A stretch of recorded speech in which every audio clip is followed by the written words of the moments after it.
I'm 75 now, and I can't remember anybody except the Queen bee. The room went silent before the ink was even dry. King Charles had spent years avoiding this moment.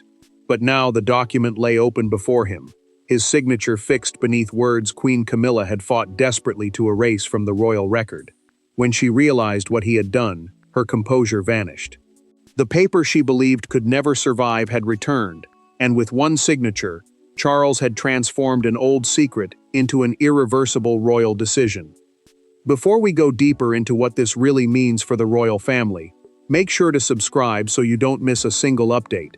Charles kept his eyes on the final page while the others waited. Beside him sat Princess Anne, Prince William, and two household officials, each aware that the restored royal declaration, a formal written order setting limits on how royal assets and privileges could be handled, carried consequences beyond one private meeting. In this dramatized account, the declaration protected Windsor inheritances and ceremonial rights tied to Queen Elizabeth II's direct line, preventing Camilla or members of her family from altering or claiming them. Camilla recognized the wording before anyone explained it. She tightened her hand around the chair and asked Charles why he had brought that paper back after years. The king removed his glasses, read the final paragraph twice, and signed. Then he placed the pen down. That movement ended every hope she had of another delay. Camilla's anger broke at once. She accused him of choosing the institution over their marriage. But Charles answered quietly that some boundaries should never have been challenged. The words landed harder than shouting.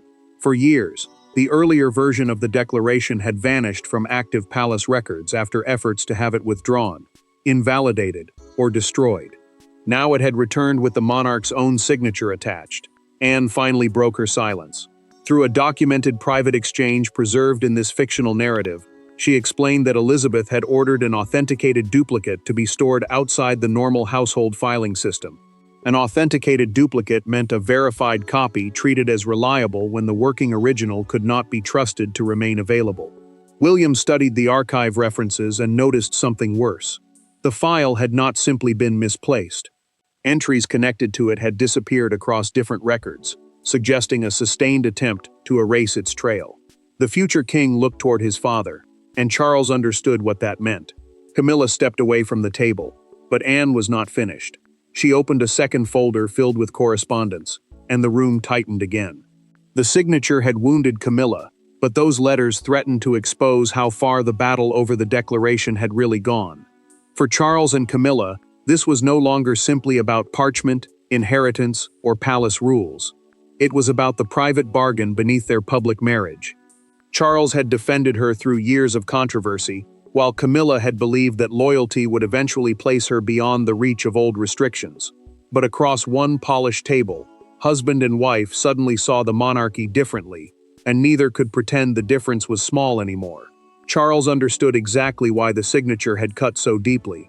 For years, he had protected Camilla from pressures that came with royal life, but as king, he now carried obligations that reached beyond marriage. In this dramatized account, the declaration protected inheritance arrangements, ceremonial possessions, and private Windsor privileges, meaning certain assets and rights could not simply be redirected by personal preference.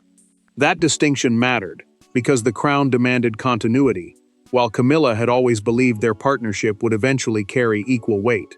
Camilla returned to her private sitting room with that conflict burning inside her. She removed a bracelet, placed it beside a photograph of Charles, and sat without speaking. Her breathing tightened as she stared at the image. To her, the signature was not merely legal language.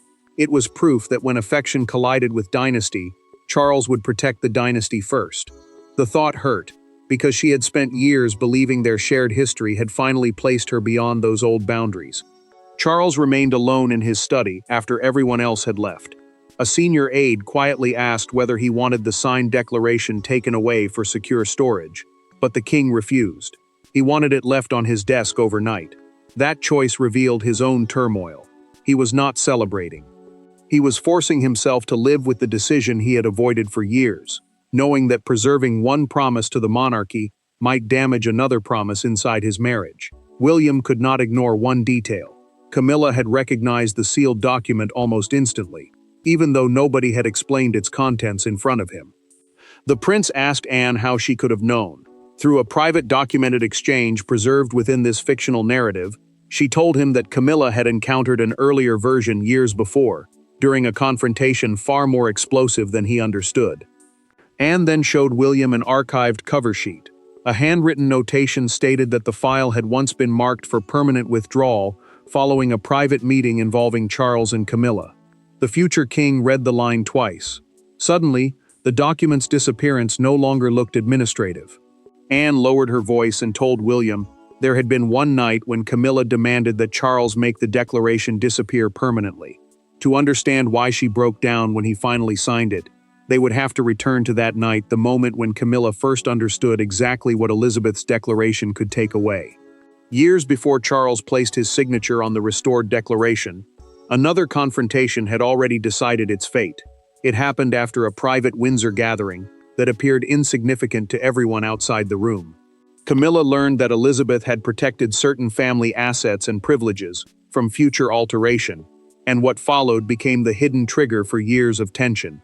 One private argument, one removed file, and one sentence from Charles became the point of no return. Camilla had first treated the declaration as little more than an old administrative safeguard, but in this dramatized account, Queen Elizabeth II had drafted it to protect personal royal inheritances, historically sensitive possessions, and ceremonial rights meant to remain within the monarch's direct dynastic line. A dynastic line simply means the family line through which the crown and certain protected royal assets pass.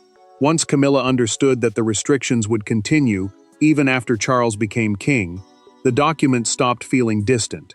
It became personal. The breaking point came after a private Windsor Castle dinner held following an inheritance review. Camilla learned that Elizabeth had refused Charles's request to reconsider the protections. She waited until the others had moved away, then confronted him in an adjoining drawing room. No aides stood between them. No official language softened the argument. She placed a copy of the declaration on a side table and told him that allowing it to survive would permanently mark her as an outsider inside the family she had spent years trying to enter. Charles tried to calm her.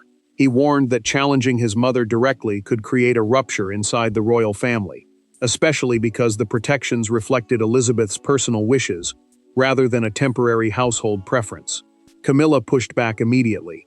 She told him that refusing to act would create a rupture inside their marriage instead. For Charles, the choice suddenly became impossible: oppose his mother or disappoint the woman beside him. Charles finally said the words that changed everything. He told Camilla he would deal with the file. She heard a promise.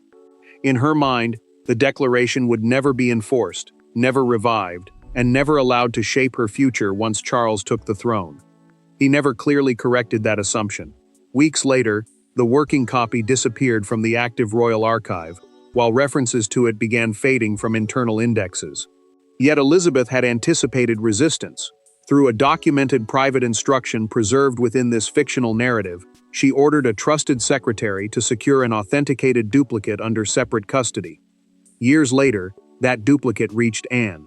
Attached to it was a handwritten note warning that the declaration might be challenged after Elizabeth's death. What began as a marital argument at Windsor had become a test of royal authority, and Anne now held the evidence that would force Charles to confront Camilla directly. The confrontation Charles had avoided for years finally happened behind closed doors. No cameras, no ceremonial smiles, no carefully prepared statement. Just Charles, Camilla, Anne, and the document between them. Camilla entered expecting another argument about procedure. Instead, Charles asked a question that stripped away every layer of royal restraint. Had she deliberately tried to make his mother's declaration disappear? For several seconds, Camilla could not answer him at all. Charles had deliberately chosen a smaller private sitting room instead of an official council chamber. That mattered. A council chamber was used for formal royal business, while this meeting began as something far more personal. A husband confronting his wife over a promise, a missing file, and years of silence. Anne arrived carrying archival correspondence, old internal letters and filing records, preserved as part of the royal household's documented history. In this dramatized account, those papers traced repeated efforts to withdraw, reclassify, and eventually remove references to Elizabeth's declaration. Charles pushed one letter toward Camilla and did not soften the question. "Did you try to destroy it?" She stayed standing. Her eyes remained fixed on the page before she finally asked who had given Anne access to the material. The Queen Consort did not deny knowing what the correspondence meant, and that hesitation changed the mood immediately. The king was no longer searching for confirmation that something had happened. He was trying to understand how far it had gone. Camilla defended herself with sudden force. She told Charles she had believed the declaration humiliated the woman who would one day stand beside him, and weakened his authority before his reign had even begun. She argued that she had been protecting him from a restriction imposed by the previous monarch. Charles did not raise his voice. That made his answer worse. He told her that protecting him had never meant erasing his mother's instructions. Anne then pointed to another piece of correspondence. Through a documented exchange preserved within this fictional narrative, she explained that one request involving disposal of supporting papers used language closely matching instructions previously issued from Camilla's private office. The Queen Consort finally admitted she had pushed repeatedly for the declaration to be nullified, but insisted she believed Charles had approved the broader effort when he promised to deal with the file. Charles understood the damage immediately. His old words had become permission because he had never clearly defined them. His avoidance had created the space in which the crisis grew. Then the king made a new decision. William would be brought into the matter, because the declaration could no longer survive as a private agreement between husband and wife. It now had to become a succession safeguard, a protection designed to prevent future disputes from passing into the next reign. Charles could forgive misunderstanding, but he could no longer leave the document dependent on personal promises. And with William and Anne now involved, the balance of power was about to change.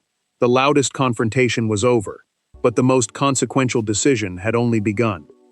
Charles now faced a choice more difficult than confronting Camilla, whether to preserve the declaration merely as his mother's private instruction, or strengthen it under his own authority. Across the table sat William and Anne, representing two different generations but reaching the same conclusion. If the document was vulnerable once, leaving it untouched would guarantee another battle later. Anne spoke first, and her argument was simple. In this dramatized account, Elizabeth had never viewed the protected possessions and privileges as ordinary marital property.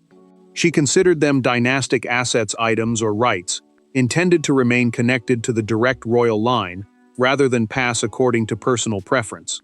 That distinction mattered because once those boundaries were blurred, future households could fight over the same questions again. Anne believed her mother had written the declaration precisely to stop that from happening. William looked further ahead.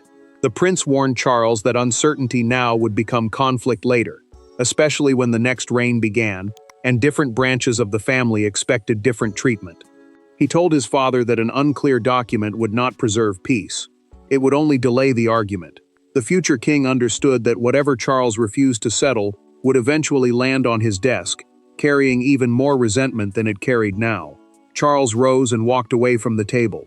For several moments he said nothing. He knew signing the declaration would wound Camilla because she would not see it as technical housekeeping. She would see the king confirming, in permanent form, a boundary she had spent years trying to remove. Charles admitted as much. Even if the declaration stayed private, he feared she would experience his signature as a rejection. William answered carefully. He told Charles that avoiding the decision would not protect anyone. It would simply transfer the burden to him after his father was gone. The words struck hard because they removed the last excuse for delay. This was no longer only about Camilla, Elizabeth, or an old argument. It was about what kind of problem Charles was willing to leave behind. Anne then produced the handwritten instruction attached to the preserved duplicate. Through a documented private record in this fictional narrative, Elizabeth had directed that if resistance continued, the future sovereign should personally reaffirm the protections. That changed everything. Charles's signature would not be routine administration. It was the very action his mother had anticipated. Charles returned to the table and asked for the final version. He ordered that the clause preventing alteration by spouses or collateral family interests remain untouched. Then he made the decision permanent. Camilla learned soon afterward that William had supported it. That knowledge cut deeper than the document itself. What she had seen as a struggle between husband and wife now felt like a wider family judgment. And once that pain reached the palace corridors, Camilla's private grief became impossible for anyone around her to ignore. Camilla had survived scandal, hostility, public judgment, and decades of waiting. Yet the moment that finally broke through her defenses happened without a crowd watching. After Charles signed the declaration, she returned to her rooms, carrying no papers and saying almost nothing. Then the door closed. What followed was not royal fury but something far more revealing.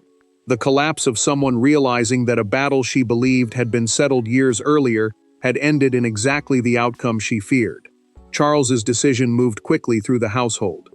In this dramatized account, the signed declaration was placed under reinforced archival control, meaning access was formally restricted, and every future movement of the document had to be recorded.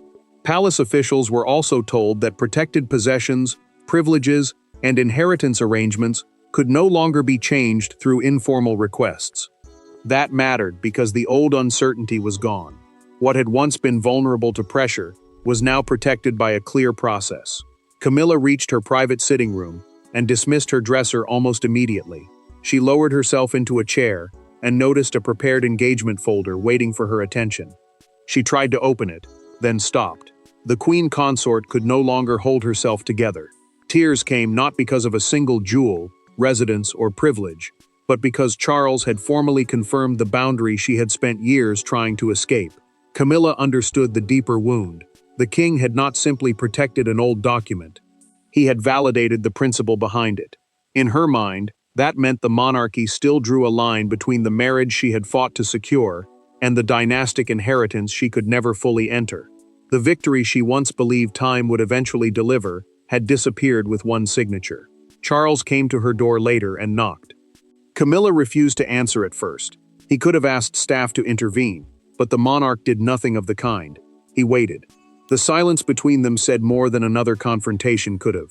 This was no longer a constitutional argument. It was a marriage absorbing the consequences of years of avoidance. William, meanwhile, faced questions from members of Camilla's household about whether earlier discussions involving residences and heirlooms would now be reconsidered. The prince responded through a documented internal instruction in this fictional narrative. No retaliatory measures were to be taken against her personally. The declaration was to be enforced narrowly, not turned into punishment. He wanted the boundary preserved without turning the family dispute into revenge. Charles eventually entered the room. Camilla looked at him and asked only one question. Would he have signed the declaration if Elizabeth had never left that final instruction? The king did not answer immediately. That silence changed everything, because for the first time the document itself faded from the argument. What remained was harder.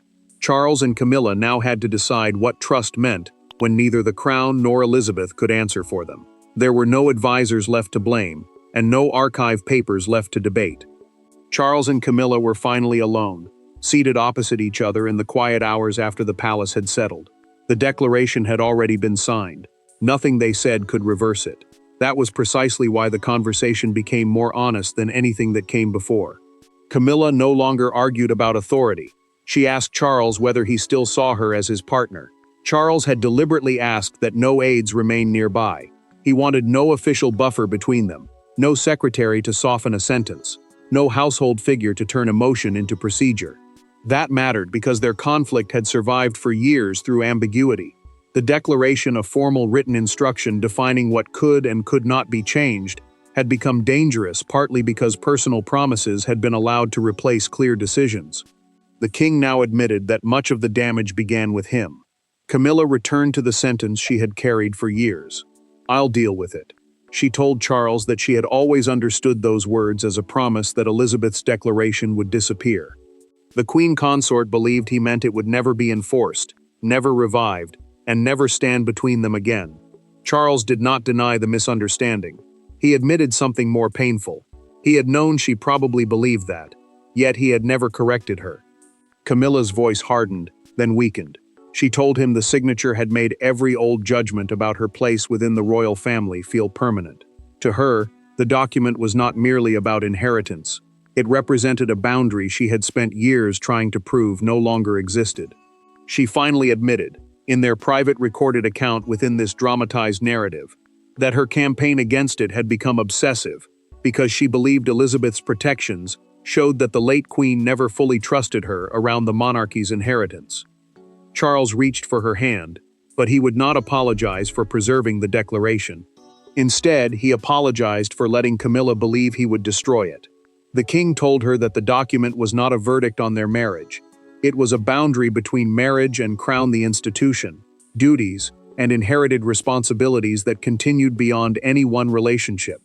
Camilla sat with that distinction. Then she made the choice that changed the direction of the crisis. She told Charles she would stop contesting the declaration and instruct her household not to challenge its enforcement again. He accepted without triumph. Neither had won without losing something. Their private understanding prevented the family rupture both had feared. But it came too late to contain the story. Charles and Camilla had finally settled the battle between themselves. Yet outside those walls, his signature was about to become a symbol, far larger than either of them intended. By morning, the private crisis was no longer private. Britain did not see the full declaration, nor did the palace release its most sensitive language, but confirmation that Charles had reaffirmed Elizabeth's protected royal arrangements was enough. Suddenly the story moved from palace rooms to television studios, newspaper stands, and the gates of royal residences. One image captured the national mood perfectly: Camilla arriving for duty, while every camera waited for her reaction. Charles had authorized only a tightly controlled palace statement. In this dramatized account, it confirmed that long-standing arrangements governing protected royal property and dynastic privileges had been formally reaffirmed. Dynastic privileges were rights or protections tied to the direct royal line rather than to an individual marriage. That distinction mattered, because commentators immediately understood the deeper message. The king had drawn a line between his private loyalty to Camilla and his responsibility to preserve decisions connected to the crown. The reaction spread fast. A fictional morning edition of the Crown Chronicle appeared on London newsstands with a stark photograph of Charles holding a pen beneath the headline, "The King Signs." Outside Buckingham Palace, a small crowd gathered behind the barriers while broadcasters delivered live updates. Some praised the preservation of Elizabeth's wishes. Others questioned whether Camilla had been publicly diminished by a decision that appeared to confirm limits around her place inside the royal structure. Camilla faced that tension almost immediately. She arrived for a scheduled engagement with her composure carefully restored, but reporters began shouting questions about the declaration before she could move past them. The queen consort paused for only a moment, gave no answer, and continued with the duty ahead. That silence became its own statement. She would not publicly attack Charles, and she would not allow the private breakdown of the previous night to become another spectacle. Charles watched coverage of her arrival in private. The king understood the bitter contradiction at once. For years, he had tried to shield Camilla from exactly this kind of scrutiny. Now his own signature had placed her at the center of it. He did not regret the decision, but he could no longer pretend it had come without personal cost. William chose silence as well. The prince issued no attack, no victory statement, and no attempt to use the moment against Camilla. His restraint reinforced the family's position that the declaration was settled, not a weapon for further humiliation. Anne brought the final certainty. Through a documented private exchange preserved within this fictional narrative, she confirmed that the archival copies, supporting correspondence, and Charles's signed version had been permanently secured. The document could not simply disappear again. The public storm began to cool, but the deeper consequence remained. The headlines would fade, the signature would not, and what Charles had truly changed inside his family was about to become impossible to ignore. In the end, the most important thing Charles signed was not a declaration against Camilla. It was an admission that some royal boundaries could no longer be negotiated through affection, avoidance, or private promises. Camilla lost the battle she had fought for years, and the defeat hurt deeply. Charles lost something too, the illusion that he could protect his marriage from every consequence of the crown, yet neither walked away. The document survived and their relationship was forced to change with it. Charles understood that the decision now had to remain permanent. This dramatized account, the declaration stayed in force, protecting Elizabeth's designated dynastic inheritances, ceremonial possessions, and restricted privileges from being reassigned to Camilla or members of her family. Dynastic inheritances were assets deliberately preserved for the direct royal line rather than distributed through ordinary family arrangements. That distinction mattered because it removed the uncertainty that had fueled years of private conflict. Camilla made her own decision, and she formally ended every effort to challenge the arrangement and instructed her household that no further request should be made to alter the protected provisions. The queen consort had not suddenly stopped feeling wounded, but she had accepted something she once refused to accept. Becoming queen had never erased every boundary between the sovereign spouse and the bloodline entrusted with certain royal legacies.